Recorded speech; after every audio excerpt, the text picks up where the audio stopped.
स्वागत है आप सभी का आपके अपने यूट्यूब चैनल के ऊपर मास्टर बात का आप सभी को नमस्कार। कैसे हैं आप सभी? उम्मीद है बहुत अच्छे होंगे। और जैसलमेर ज़िले के लिए खुशखबरी आ चुकी है कि वेटिंग लिस्ट आएगी इनकी जैसलमेर की। तो देखते हैं कितनी पोस्ट के ऊपर वेटिंग आएगी और आने की संभावना है। और ये नोटिस है 3 जनवरी 2023 का प्रेस नोट है। पुलिस मुख्यालय राजस्थान जयपुर की विज्ञप्ति क्रमांक ये। तो बेसिक डिटेल वो दे रखी है कि 29/10/2021 के क्रम अनुसार 8/11/2021 के दौरान जिला जैसलमेर के कांस्टेबल सामान्य ड्यूटी के रिक्त पदों की पूर्ति हेतु लिखित परीक्षा में उत्तीर्ण अभ्यर्थियों की शारीरिक दक्षता शारीरिक मापतौल परीक्षा 30/10/2022 को आरपीटीसी जोधपुर में आयोजित की जाकर गठित बोर्ड द्वारा चयनित अभ्यर्थियों का स्वास्थ्य प्रशिक्षण दस्तावेज सत्यापन चरित्र सत्यापन हेतु इस कार्यालय के एक पत्र क्रमांक 8307 दिनांक 10 नवंबर 2022 के द्वारा प्रेस नोट जारी कर दिनांक 16 नवंबर 2022 को प्रातः 9 बजे पुलिस लाइन जैसलमेर में उपस्थित होने हेतु निर्देशित किया गया था, लेकिन निम्न अभ्यर्थी उपस्थित नहीं हुए। तो ये वो अभ्यर्थियों की लिस्ट है जो उपस्थित नहीं हुए थे मेडिकल के टाइम। उनके लिए क्या बोला गया कि कांस्टेबल सामान्य ड्यूटी के पद पर चयनित दिनांक 16 नवंबर 2022 को प्रातः 9 बजे पुलिस लाइन जैसलमेर में उपस्थित नहीं होने वाले अभ्यर्थी की जो लिस्ट है वो इस प्रकार से है कि 13 अभ्यर्थी हैं जो उपस्थित नहीं हुए थे। उनके लिए क्या बोला गया है कि कुछ विद्यार्थियों ने क्या किया है कि जैसे पहले नंबर के ये विद्यार्थी हैं, इनके रोल नंबर है, ये इनका नाम है, फादर नेम है, ये इनकी कैटेगरी है। और ये जो सिलेक्शन हुआ है इनका जनरल से हुआ है। और देखो इन्होंने रिमार्क के अंदर एक पॉइंट बोला है कि रिमार्क के अंदर क्या किया था, जब इनका 16 नवंबर को मेडिकल था तब इन्होंने कि एक प्रार्थना पत्र दिया था कि नियुक्ति नहीं लेने हेतु प्रार्थना पत्र प्रस्तुत किया है। यानी रिमार्क में ये बताया गया है कि ये वहाँ से मेडिकल नहीं करवाएंगे और उन्होंने वहाँ पर प्रार्थना पत्र दे दिया है क्योंकि इनका किसी और ज़िले से सिलेक्शन हो गया जहाँ इनके नज़दीक पड़ता हो। और ये इनके कॉन्टैक्ट डिटेल है। तो लगभग देखो कितने विद्यार्थी हैं जिन्होंने एप्लीकेशन देकर मना कर दिया था कि वो उपस्थित नहीं होंगे, ना ही अब और ना ही फ्यूचर के अंदर। तो 1 2 3 4 5 6 7 8 और 9 विद्यार्थी ऐसे हैं जिन्होंने प्रार्थना पत्र देकर ये बोल दिया था कि अब वो भविष्य के अंदर इस सीट के लिए मेडिकल करवाने के लिए नहीं आएंगे। अब देखो इनको एक बार फिर से मौका दिया गया है, लेकिन अब इनकी सीट वैकेंट मानी जाएगी। सिर्फ 4 लोग हैं, एक, ये 2, 3 और ये 4।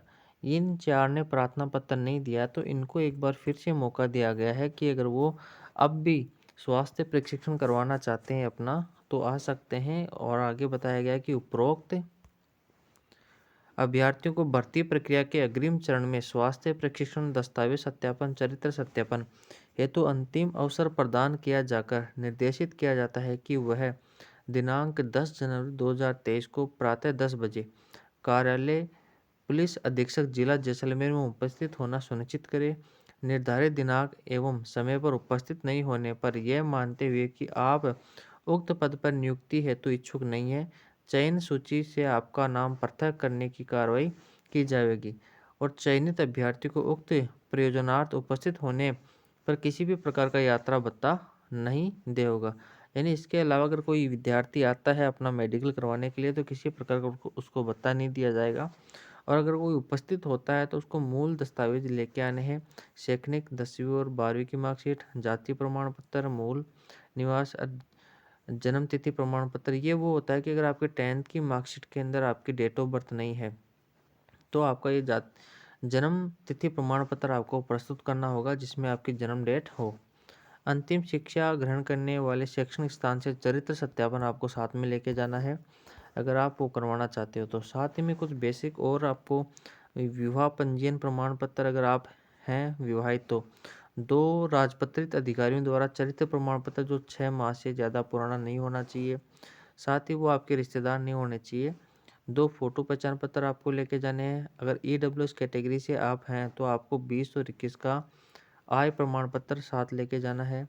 साथ में बताया गया 9 में विशेष योग्यता प्रमाण पत्र। अगर आपके पास कोई विशेष योग्यता जैसे एनसीसी, होमगार्ड का डिप्लोमा है तो वो आपको साथ लेके जाना है डॉक्यूमेंट के टाइम। दहेज नहीं लेने से संबंध में आपको शपथ पत्र बनवाना है 50 रुपये के स्टाम्प के ऊपर। नेक्स्ट आपका कि दिनांक 1/6/2002 के बाद 2 से अधिक जीवित संतान नहीं होने की बाबत शपथ पत्र, ये भी आपको 50 रुपये के स्टाम्प के ऊपर शपथ पत्र लेके जाना है साथ में। 1 से अधिक जीवित पति पत्नी नहीं होने के बाबत शपथ पत्र की आपकी 1 से अधिक पत्नियां नहीं है या फिर पति नहीं है। 13वां पॉइंट है कि आपराधिक गतिविधियों में सम्मिलित नहीं होने या सजा याफ्ता नहीं होने के संबंध में शपथ पत्र प्रस्तुत करना है कि आपके ऊपर किसी प्रकार का कोई मुकदमा दर्ज नहीं है, तो ये भी आपको शपथ पत्र प्रस्तुत करना है 50 रुपये के स्टाम्प के ऊपर। साथ ही आगे बताया गया है 14 नंबर के पॉइंट में कि आप धूम्रपान तंबाकू सेवन नहीं करने का शपथ पत्र भी साथ में देंगे। साथ ही पॉइंट नंबर 15 में बोला है कि 10 पासपोर्ट साइज के नवीनतम रंगीन फोटो आपको प्रस्तुत करने हैं। और 16वां है आपका पॉइंट कि भूतपूर्व सैनिक होने की स्थिति में एनओसी और डिस्चार्ज प्रमाण पत्र और पेंशनर प्रमाण पत्र अभी आपको प्रस्तुत करना होगा। इसके अलावा 17 पॉइंट में बोला गया है कि अगर SC ST OBC EWS वर्ग के अभ्यर्थी द्वारा किसी कारण से आवेदन की अंतिम तिथि तक जारी प्रमाण पत्र प्रस्तुत नहीं किया जाता है तो अंतिम तिथि के पश्चात जारी किया हुआ प्रमाण पत्र हो तो अभ्यर्थी इस आशय का एक शपथ पत्र प्रस्तुत करेगा कि वह आवेदन की अंतिम तिथि को संबंधित वर्ग की पात्रता रखता था तथा यह सूचना गलत पाए जाने पर उसकी नियुक्ति निरस्त की जा सकेगी। तो अगर आपके पास जो आपकी लास्ट डेट थी फॉर्म की, जैसे फॉर्म की लास्ट डेट आपकी 30 मान लेते हैं 30 नवंबर 2021 थी, ठीक है, ये अगर फॉर्म की लास्ट डेट थी, इसके बाद का आपका जैसे कि आपका 5 दिसंबर का आपका जो OBC या SC ST का कोई डॉक्यूमेंट बना हुआ है 5 दिसंबर 2021 के बाद का अगर आपके पास कोई डॉक्यूमेंट बना हुआ है तो आपको एक शपथ पत्र लिखवाना है कि जो 30 नवंबर से पहले मैं जिस जाति का सदस्य था और जिस कैटेगरी के अंदर आता था 30 नवंबर के बाद यानी कि 5 दिसंबर को भी मैं उसी जाति और कैटेगरी का सदस्य हूं। अगर ये सूचना गलत पाई जाती है इन दोनों की जो तथ्य मैंने पेश किए हैं तो मेरी नियुक्ति निरस्त कर दी जाए। तो ऐसा आपको शपथ पत्र देना होगा 50 रुपये के स्टाम्प के ऊपर, तो आपकी वो दोनों चीज़ें मान ली जाएंगी। तो ये थी छोटी सी इन्फॉर्मेशन और आपके लिए खुशखबरी जो भी जैसलमेर जिले से हैं कुछ पॉइंटों से रह गए हैं तो आप देख सकते हो कि कितनी वैकेंसियाँ हैं। ये OBC कैटेगरी, एक OBC, ये भी OBC, ये भी OBC और ये जनरल का कैंडिडेट है, ये भी जनरल का कैंडिडेट, ये भी जनरल का कैंडिडेट, OBC, ये ST और SC और SC की एक सीट है, बाकी जनरल और OBC की सीटें। तो जनरल की सीटें हैं लगभग 1 2 3 4 जनरल की सीट हैं, 4 जनरल की सीट हैं और एक हैं SC और ST। तो लगभग 6 सीटें ये हो गई और बच गई कितनी, 13 में से आप 6 निकाल दोगे तो बच गई आपके पास कितनी, 7 सीटें। तो 7 सीटें हैं OBC की, तो 7 सीट हैं आपके OBC नॉन क्रीमिलियर की। तो उनके पास मौका है जो OBC कैटेगरी से आते हैं। आपके पास एक आशा की और उम्मीद की किरण है कि आपका अगर आपसे कुछ पॉइंट्स से आपका सिलेक्शन रुक गया था तो आपके पास मौका है। आप लगातार वेबसाइट को विजिट करते रहना, कभी भी जब भी आपकी वेटिंग लिस्ट आएगी तो हो सकता है आपका उसके अंदर नाम हो। फिर भी आप अपनी तैयारी करते रहना, CET का एग्ज़ाम आने वाला है, उसकी जी जान से मेहनत करना और तैयारी करो। साथ ही GD के एग्ज़ाम भी आने वाले हैं तो उनके ऊपर भी आप फोकस रखना। जब इसकी अगर आपकी वेटिंग लिस्ट आ जाती है तो आप अपना नाम देख लेना, अगर आपका हो जाता है तो आपको बहुत बहुत बधाई। चैनल के ऊपर पहली बार है तो लाइक शेयर और सब्सक्राइब करना ना भूलें। मिलते हैं नेक्स्ट वीडियो में, तब तक के लिए अपना ख्याल रखना। Take care, bye, good night.